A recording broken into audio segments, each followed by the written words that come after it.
The fifth commandment, you shall not kill.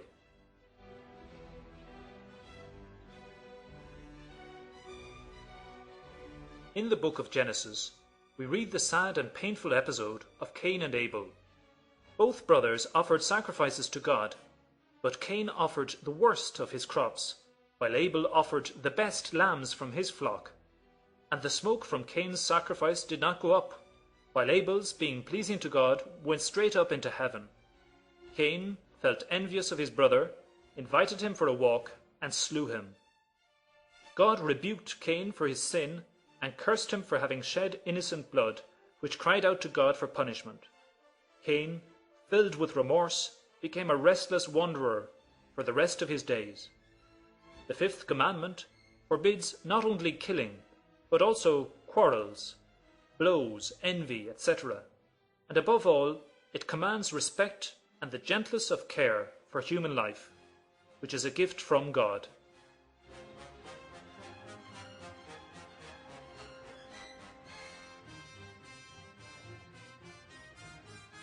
Only God is Lord and Master of human life. Human life is sacred. It is the fruit of God's creative action, and it always retains a close relation with the Creator, origin and end of our existence. Only God is master of life from its beginning to its end.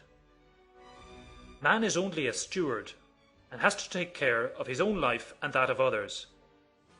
The fifth commandment forbids any unjust attempts against our own or another's life. But this commandment should not be understood only as a prohibition. It also demands charity, harmony, and peace with all, even with those who consider themselves our enemies. And these positive dimensions of the commandment are its main content.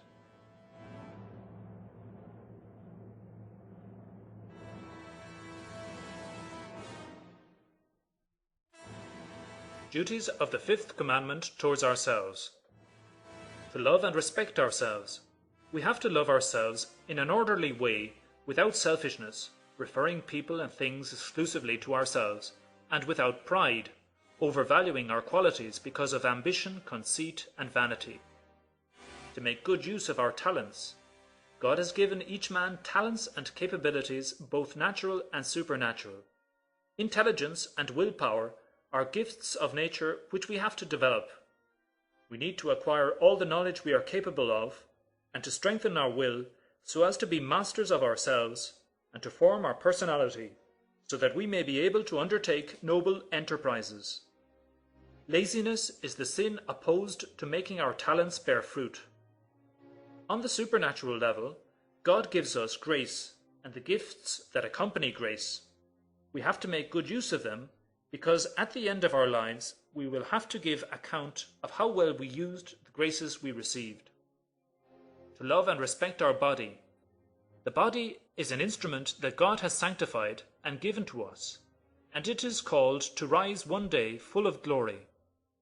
We have to respect our body and take care of it, food, hygiene, sport, avoiding excesses which could harm our health. But it should be loved in an orderly way, because there are things which are more important than our body.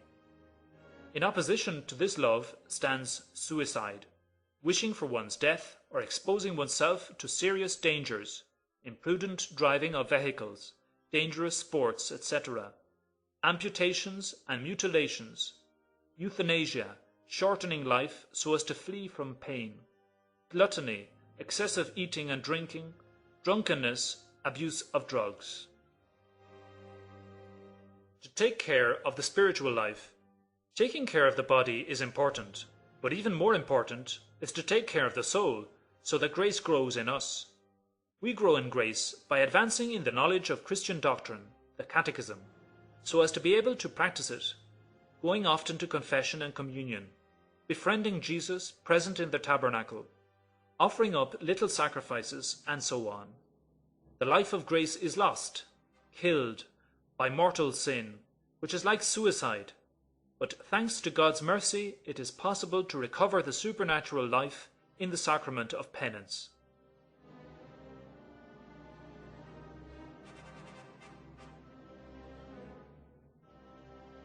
Duties of the fifth commandment towards others.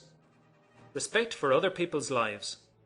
The same reason for respecting our own life applies to respecting other people's lives. Every person is a creature of God, and only God is Lord of life. This duty to respect life is infringed by homicide and abortion, horrendous crimes against God and man. God is always the author of all life, be it animal or vegetable. Animals should not be killed unless they are useful or necessary for our sustenance. They should not be provoked nor caused unnecessary pain. Respect for coexistence. The Fifth Commandment forbids not only killing, but everything contrary to our neighbour: hatred, envy, enmity, discord, revenge, quarrels, insults, wishing others evil, rejoicing when others suffer. The Gospel proclaims blessed those who love peace, and this means praying that wars may be avoided. Christians have to forgive from the bottom of their hearts any insults received, not 7 times, but 70 times 7. That is, always. They also have to ask to be forgiven when they offend others. Far from being a humiliation, this is consistent with having a big heart. The sin of scandal. Scandal, since it is an attack on the spiritual good of our neighbours, is a sin against the Fifth Commandment. Scandal is any word, action, or omission which incites others to sin, such as foul conversations, blasphemies, showing others pornography, wearing immodest clothes, not going to Mass on Sundays and holy days of obligation. All these induce others to sin. Jesus said of anyone who causes scandal that it would be better if he were drowned in the depths of the sea with a great millstone round his neck. We have to keep away from those who, doing the devil's job, teach or induce others to sin, and if we have committed this sin, we have to beg forgiveness and make amends for the harm done.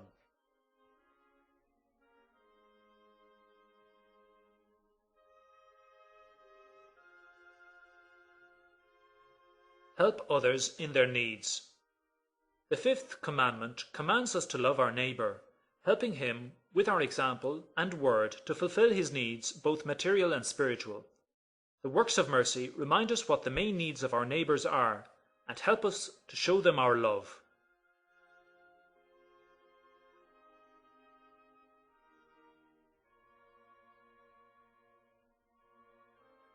Resolutions for Christian life.